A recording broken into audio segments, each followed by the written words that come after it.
Hello, and this is Mrs. Love. Today we're going to go through the problem solving and organized data lesson 2.1. Excuse me. Make sure that you are in your workbook. We're not taking our notes in our notebook this time. We are in our workbook. So if you don't have that in front of you, pause your video, get out your workbook, turn to page 87 so that you can be ready and put your date on top. So at the top of page 87, we begin looking at our problem. And as good learners, we're going to take a look at everything within our problem and try to unlock our previous knowledge, what we already know, so that we can be ready to tackle the more difficult challenge parts of the problem. And as you can see here, I wrote our first two steps of really attacking a word problem. We're going to read through it and we're going to look for clues. How are we going to solve this problem? And just by looking at this problem here, what are some of the things that jump out at you? I see that there is a data table I'm going to have to use. And I see a new vocabulary word called frequency table. Since that's right here, I'm going to assume that's what this is. It's a frequency table. Now let's go ahead and read it through to see if I'm right. The students in Alicia's class voted for their favorite yogurt flavor. They organized the data in this tally table. How many more students chose chocolate than strawberry? Another way to show the data is in a frequency table. A frequency table uses numbers to record data. Okay, so we have our frequency table here, and I'm going to look for the important information in the word problem. How many more students chose chocolate than strawberry? Can you remember, sorry, let me underline that a little better. Can you remember what the clue how many more tells us to do? Let's read it through again. The students in Alicia's class voted for their favorite yogurt flavor. They organized the data in this tally table. How many more students chose chocolate than strawberry? Okay, so we're rereading the problem. We're looking for those clues. How many more? I remember that how many more tells me to subtract. And I know that I'm looking for the difference between chocolate and strawberry. And I see in this data table we have tally marks for the flavors vanilla, chocolate, and strawberry.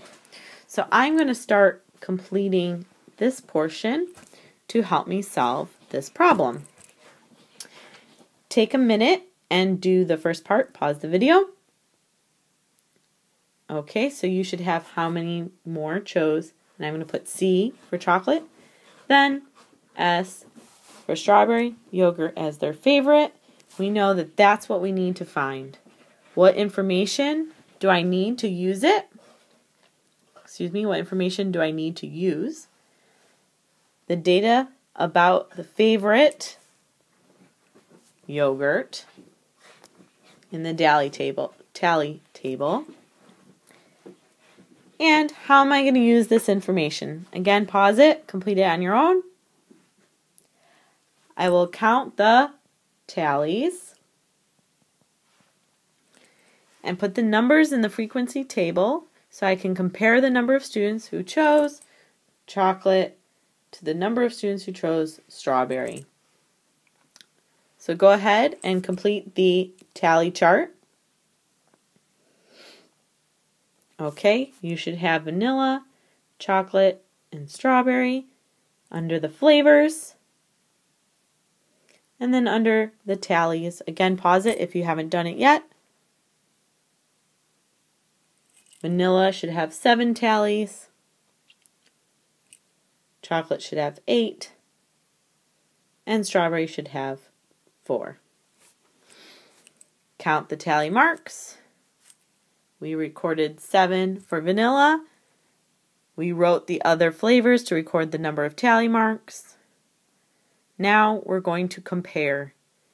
And to compare, we're going to subtract.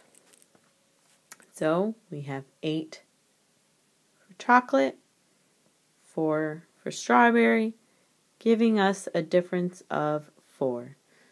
So 4 more students chose chocolate as their favorite flavor. If you knew that, give yourself a big pat on the back. Great job.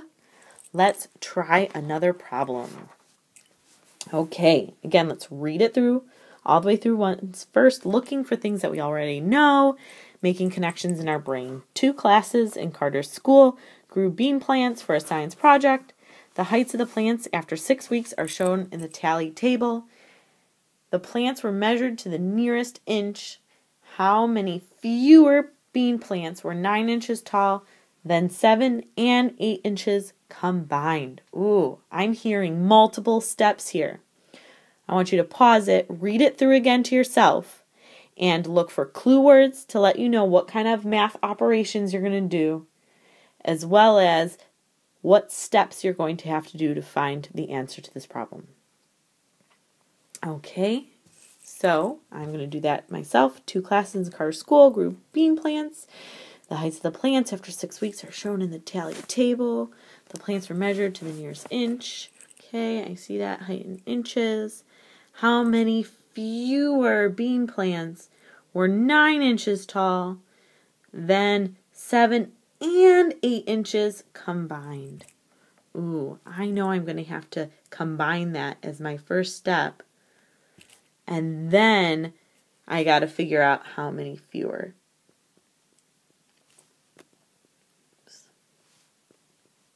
There. Those are my steps. Okay, so let's kind of go through this. What do I need to find? Again, pause the video to complete under the part that says read the problem. You should have what do you need to find? How many fewer?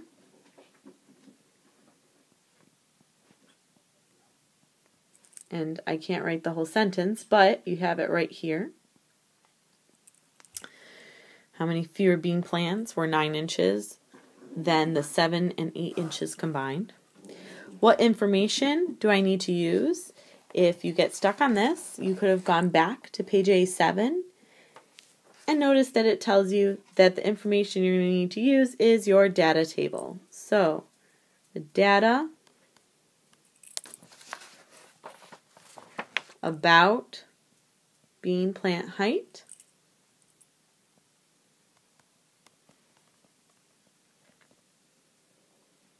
And how will you use the information?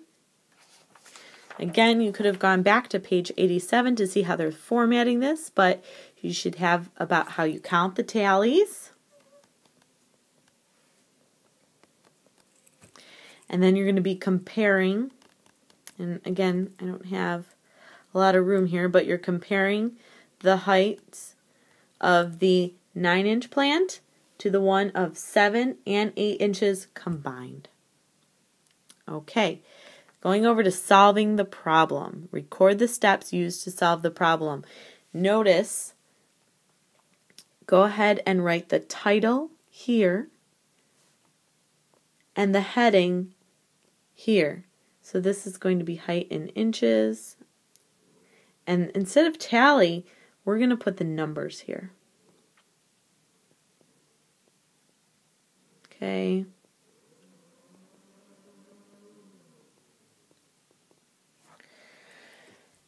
Sorry, this is not the best handwriting. Yours should be a little better being in the book instead of on the screen. Okay, so you should have under here 7, 8, 9, and 10 for the height in inches. And then you go ahead and count the tallies. Pause the video and do that if you haven't already. You should have 9, 8, 12, and 9. So remember when I talked about my steps, I first need to figure out 7 inches in height, and 8 inches in height combined. So I'm going to combine 8 and 9. So the 7-inch one has 9 plants, and the 8-inch plant has 8 of them, giving me a total of how many? 17 plants. Okay, I'm going to compare that to the 9-inch plant here, which has 12 plants. So my step number 2 is going to be to take the 17 from the ones that are the combined 7 and 8 inches and subtract it from the 12 plants that come from the 9-inch height. And that is going to give me how many? 5 plants. Wow, lots of steps. Now you're on your own. Try, practice problems on page 89, numbers 1 and 2, as well as page 90, number 4 and number 7. So that's 4 problems total. Numbers 1 and 2 go together on page 89, and then on page 90, numbers 4 and 7 are about different graphs. Give them all a try and see how you do. Thanks.